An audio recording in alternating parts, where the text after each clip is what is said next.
As a black man, I'm used to having eyes on me, and I've never felt like this in my entire life. Within a few days of posting the shirt story, if you would, I've received hate mail, death threats. People will say, oh, he's the N-word, or he's this, or he's that, go hang yourself.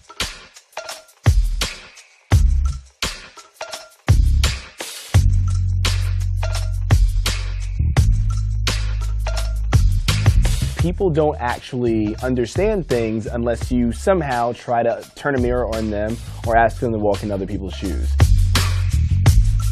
My first reaction to the shirt was actually a guy who thought it was a Redskins shirt, I imagine, because his first thing he said to me was, "Go Skins." So, like any New Yorker, I simply said, nah. And he responded by calling me an asshole and kept walking. An older white woman actually stopped me and asked me why I was wearing this shirt. And I said to her, what's the problem with the shirt? She said, it's disrespectful. Why are you wearing such a disrespectful shirt? So I responded and said, if it was the actual team shirt or some other apparel from the team, would you be mad? She said no, because that's the logo and that's the brand, so I wouldn't be mad.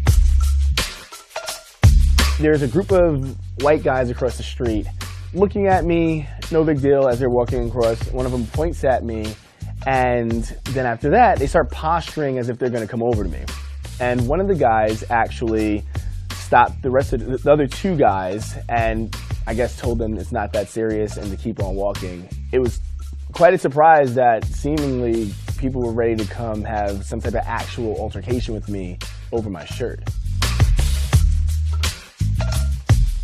Caucasians is not a derogatory term. The image of a white man is not disparaging. There's no negative thing about the shirt.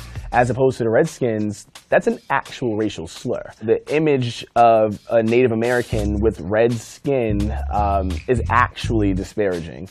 But if you're a white person in America or globally, you've never felt this before. So even if it's not a one-for-one, there's still a level of you don't have a right to do it, as if people of color, people from certain marginalized communities don't have the agency or space to make you feel the exact same way. How dare they have the audacity?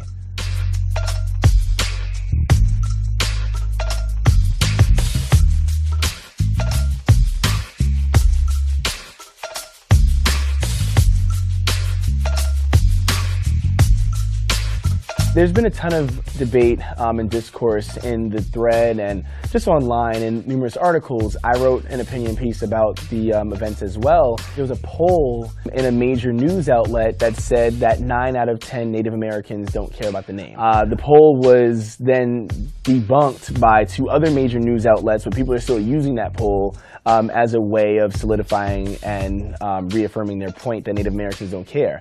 And now there are numerous Native Americans coming out saying they do care, and they have organizations dedicated to changing these names, and people are still saying it doesn't matter, we're telling you, you don't care. So it's an excellent analogous to what we're dealing with in this country. You have one side who doesn't want to listen at all. There is no way but their way, and it's fueled by a lot of hatred, a lot of anger, and the level and the extent that they'll go to make their points and move their agenda forward is sometimes life-threatening.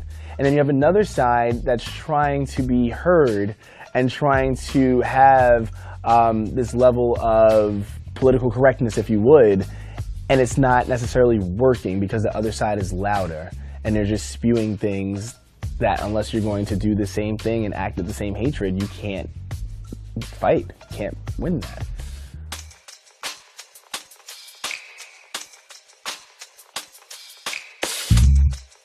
These are the messages I want to get across, and I think that there's not enough of us doing that right now. So if I can be one of the people to lead the charge, I'm going to be that. The reaction to the shirt has been disappointing, but not unexpected. I try my best to believe in people. I try my best to believe in America. Oftentimes, I see that America doesn't necessarily believe in me, doesn't believe in my community, doesn't believe in the communities like mine that have been marginalized and downtrodden and just trying to survive oftentimes. I hope that one day a reaction to that shirt will be different. I hope one day that shirt doesn't have to exist. I hope that we're not having these conversations one day, but while we are, I hope that finally people are willing to listen and that reactions will change over the next few years.